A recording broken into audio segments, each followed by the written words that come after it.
I'm Selena Hill, and this is Harlem Style. Michael Mick Murphy has made waves in the 1980s as half of the pioneering synth-pop duo, The System. As the lead singer, he helped The System rise to international stardom through chart-topping pop and R&B hits like Don't Disturb This Groove and You Are In My System. Oh, baby, you are in my system. I just want you to know that. Oh, you're in my system. Got me burning, baby. Fast forward to 2015, and Mick Murphy is still making a splash through his revolutionary music and funky and unique style. Today, I'm here at the Cecil in Harlem, and I'll speak to him about his Harlem style.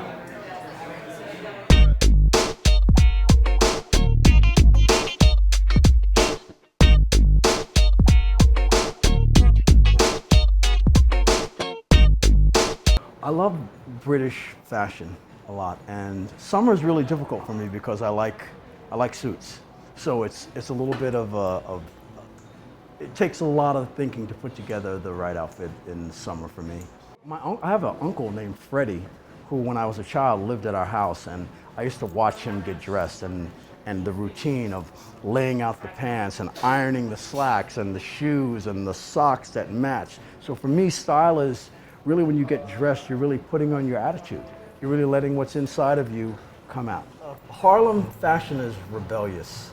Harlem fashion is always on the edge, especially new fashion coming up. It's very edgy.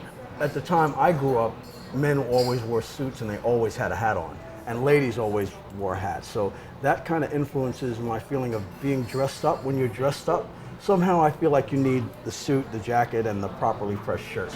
Just the way to say that I'm so into you. Just so honest, and the feeling's so real. Don't disturb this groove.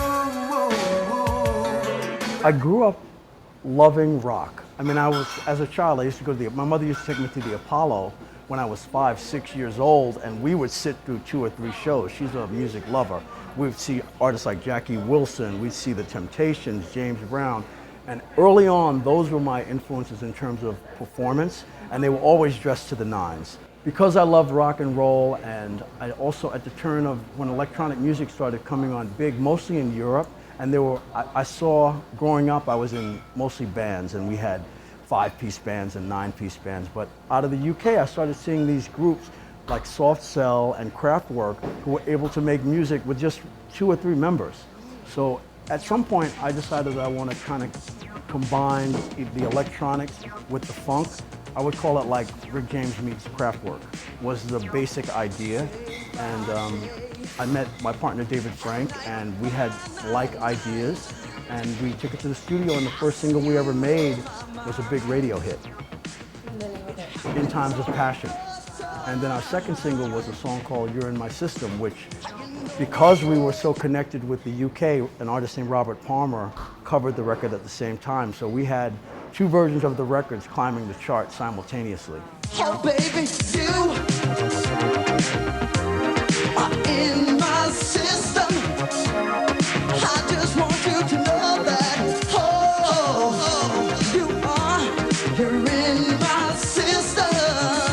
I was part of that early 80s hip-hop scene. You know, we performed in the movie Beat Street.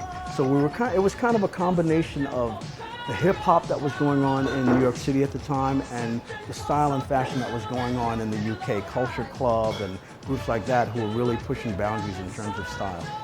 1985 was Don't Disturb This Groove, 1985, 1986. There was really nothing around that time like it, a beat ballad, but deeply emotional and really beautiful chords. It was something like Earth, Wind and Fire, Stevie Wonder, but yet it had a rock reggae bass to it. Because of that and because of the lyric and the emotion that was in the song and the meaning of the song, it really permeated the hearts of everyone. Causing fire and desire in this mortal soul to live till the angels fall from heaven. The day the earth stands still.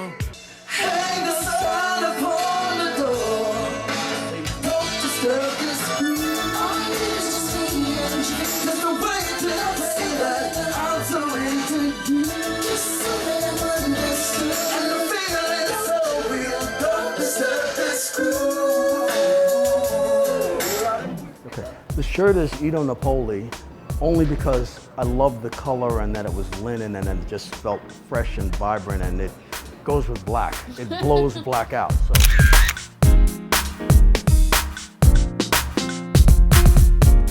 The suit is Zara Men's, which, you know, every now and then you can find something with Zara Men's that's really great, and I love it because it has a simple, the cut of the pants, I love the way it tubes, pipes down, and the jacket has this border that I love.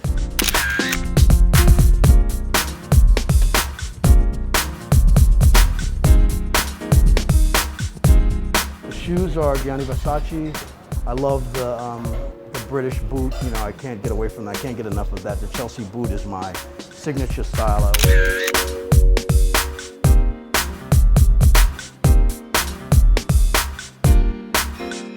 The necklace is a sentimental piece of love that I got from my wife, and of course the cross to always keep the Lord close.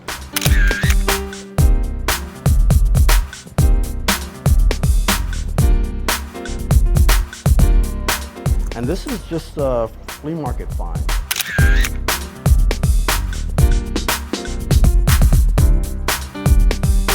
My rings, the rings, actually, there's a guy in Soho that I buy all my rings from who travels all over the world and finds these exotic stones and rubies and makes these rings. I have like 5 or 6 of his different rings that are always just beautiful.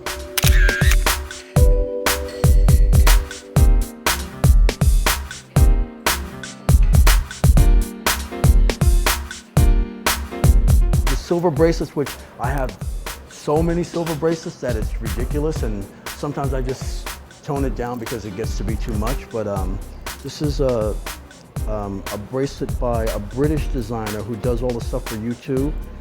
I think her name is Robin. She does all that stuff, and this is a skull bracelet.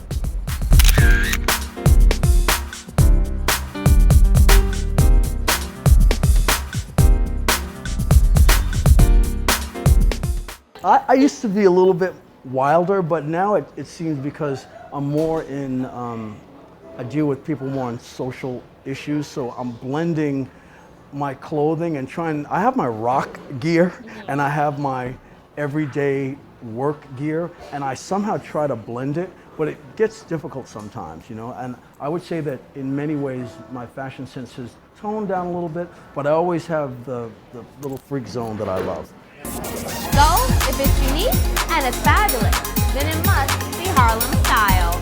I'm